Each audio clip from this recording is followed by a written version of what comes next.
अगर हिम्मत है, इंदिरा गांधी जी जितनी हिम्मत दिखाना चाहते हो, जो रिचर्ड निक्सन को कहकर आ गई थी, रिचर्ड निक्सन ने कहा था कि आप अगर पाकिस्तान पर अटैक करेंगे तो हम आपको नहीं छोड़ेंगे। तो इंदिरा गांधी जी ने उस समय कहा था कि हम अपने देश का फैसला और अपनी सरहदों का फैसला खुद कर सकते हैं। एनएसए उस समय के हेनरी किसिंगर, उन्होंने इंदिरा गांधी जी से जब पूछा कि मैडम आप कहीं उनके ऊपर इतने हार्श तो नहीं थे, तो कहने लगे, कहते ऐसा है कि अब वो समय चला गया जब 3 से 4 हज़ार किलोमीटर दूर बैठे हुए लोग हमारे सरहदों का, हमारी सुरक्षा का, हमारी सेफ्टी सिक्योरिटी का और हमारे कंट्री के फैसलों का के ऊपर फैसला किया करते थे। और वो समय चला गया कि आप हमारे ऊपर कोई चीज थोप सकें। हम डेवलपिंग नेशन है, आज भी हमारी रीढ़ की हड्डी स्ट्रेट है और हम अपने फैसले लेने के लिए खुद सक्षम है।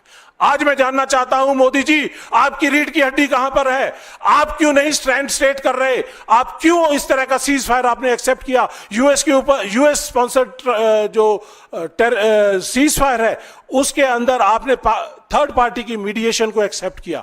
1971 का जो शिमला एग्रीमेंट था उसको वायलेट किया। किसी तरह की मीडिएशन हमें अलाउड नहीं है, हम एक्सेप्ट नहीं करेंगे।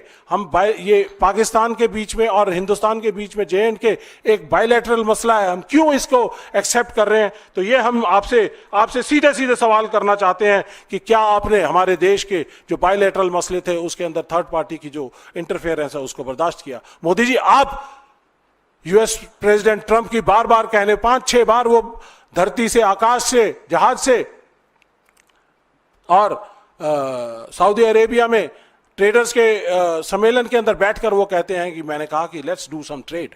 आप हमारे देश के महिलाओं के सिंदूर का, ऑफ सिंदूर नाम रखा गया था, ऑफ सिंदूर का, जो महिलाओं की ताकत होती है और पुरुषों का रक्षा कवच होता है, उसका आपने सौदा किया। ये हमें कतई मंजूर नहीं है, देश के लोगों को कतई मंजूर नहीं है। ये हम लोगों के बीच में लेकर जाएंगे, क्योंकि आपने हमारे को और पाकिस्तान को एक ही तराजू के अंदर तुलवा दिया।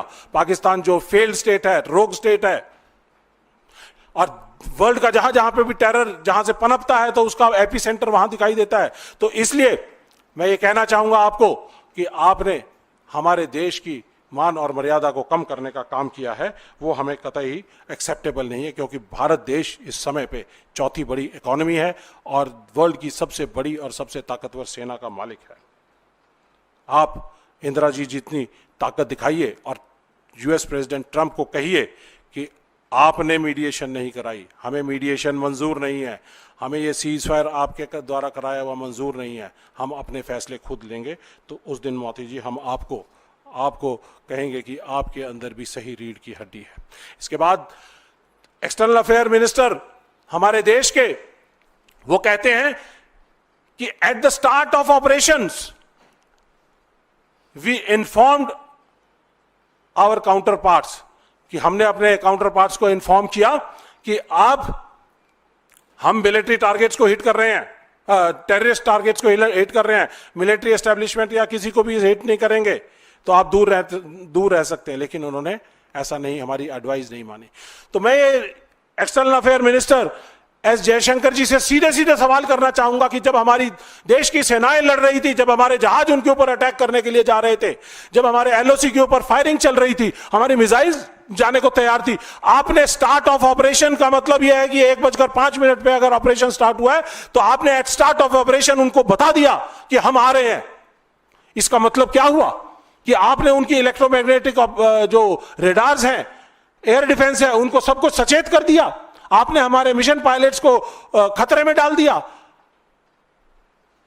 अगर उनको 9 ऑब्जेक्टिव्स मिले थे, उन्होंने बढ़िया तरीके से उनको परफॉर्म किया, लेकिन आपने तो उनके पीठ में छुरा घोंपने का काम किया। यह हमें कतई मंजूर नहीं है और इसके लिए हमें पूरी की पूरी सवाल खड़ा करते हैं। और हम जानना चाहते हैं एक्सटर्नल अफेयर मिनिस्टर से कि ये आप बताइए कि आपने हमारे देश के सैनिकों के साथ ये धोखा क्यों किया। अगर राहुल गांधी जी पूछते हैं, सही पूछ रहे हैं, पूछते हैं एक्सटर्नल अफेयर मिनिस्टर से कि अगर आपने ये बताया है तो ये बताइए कि इस डाइवर्जेंस ऑफ इंफॉर्मेशन जिसके अंदर सीक्रेसी, सरप्राइज, सब कुछ आपने लूज कर दिया है, तो इसकी वजह से हमें कितना नुकसान